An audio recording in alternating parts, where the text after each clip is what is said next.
Assalamu alaikum wa rahmatullahi wa barakatuh to my brothers and sisters in Islam, and salam to everyone else. This is Ali. Hi, YouTube. Salam alaikum, Ali. Whatever that means. I assume it's a friendly and peaceful greeting. If you tell me what it means, and if it has religious connotations, because then I shouldn't be saying it. Also, if you can tell me if you are offended when we non-religious people say this greeting. See, this is the problem. You communicate with us from this sphere of Islam, of your religion. It has its own laws of behavior, taboos, beliefs, while I am outside this sphere. And I don't accept the beliefs and the interdictions and the laws of your closed sphere.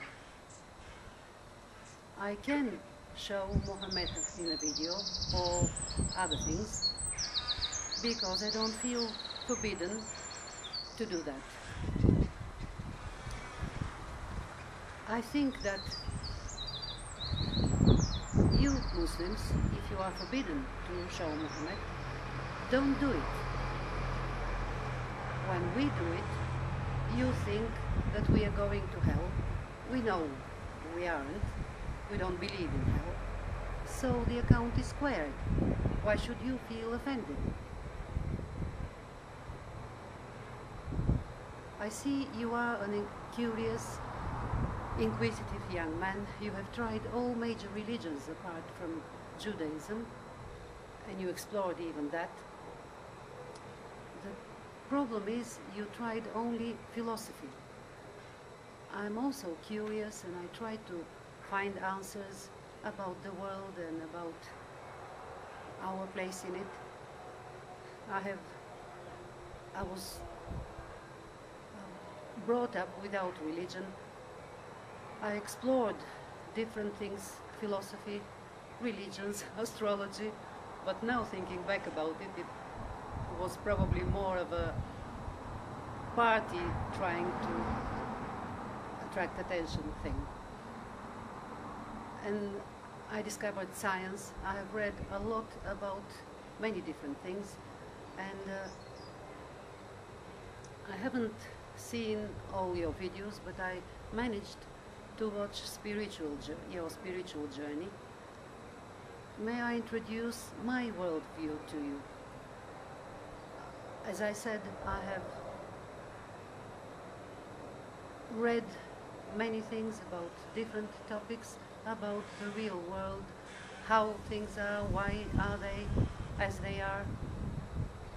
And one thing that we humans have to wrap our heads around is the notion of the long stretch of time,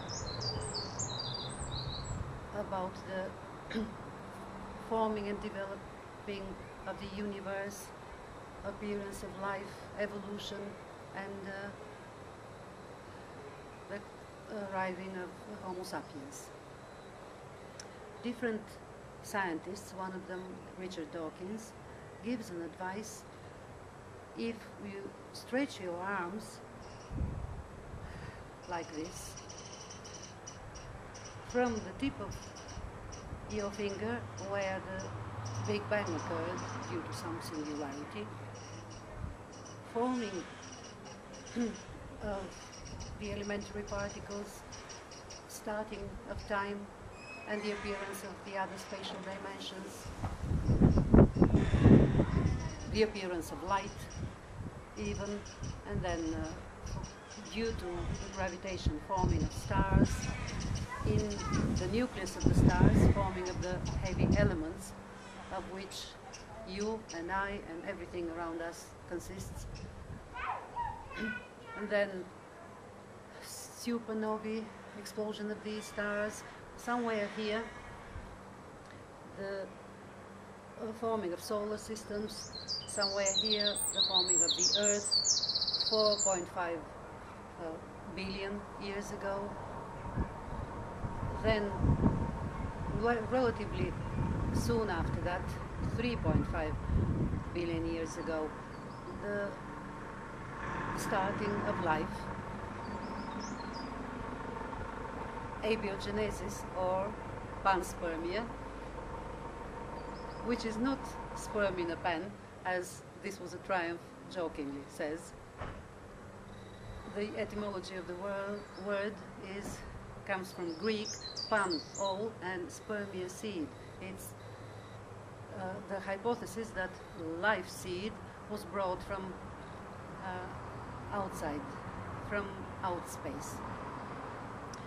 But even if it happened this way, abiogenesis must have occurred somewhere else, or on Earth. Science has theories about that as well. And then, after the appearing of the first self-replicating cell, RNA, DNA, somewhere here, the appearance of the first eukaryotic cell, and then animals, land animals, and at the end, at the flick of a nail file, which is millions of years, represents millions of years, that is the appearance of Homo sapiens. Somewhere there, because of tool-making, labor, and the social life that Homo sapiens was leading, comes consciousness,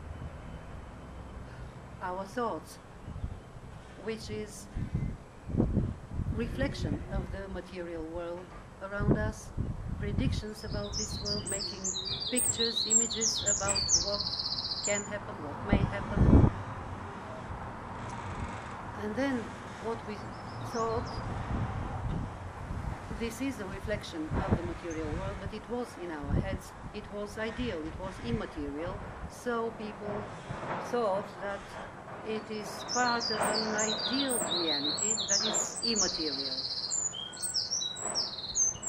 And this is the beginning of philosophy, which comes after myth, and religion is part of that philosophy.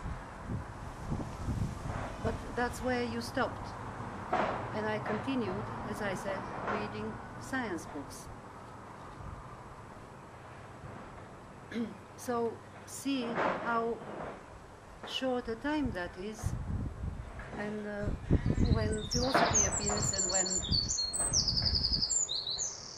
why we think that there are some people that think that the reality is immaterial, because of our thoughts, because of our consciousness, which is immaterial, but it is only a reflection of the material world around us. I wanted to address one more thing. You make a grave warning against secularism and the age of reason against reason, because you said this led to the great crimes of the 20th century in the modern age, mentioning Stalin, Pol Pot, Mao, and I want to disabuse you of this notion, because you imply that they did that because of atheism, because atheism led them to these crimes.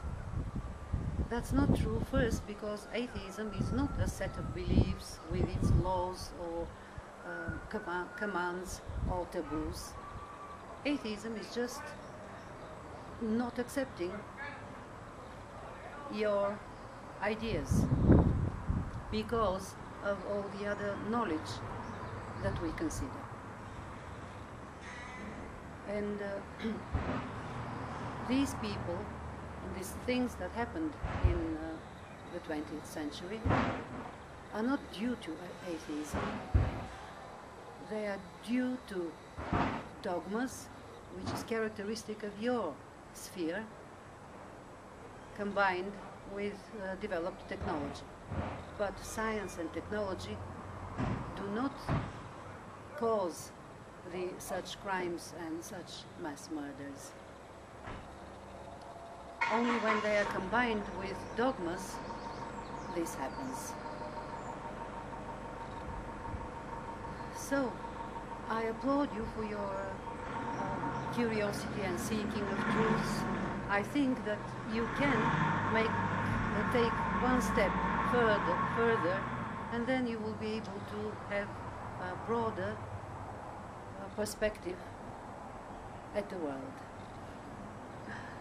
Peace.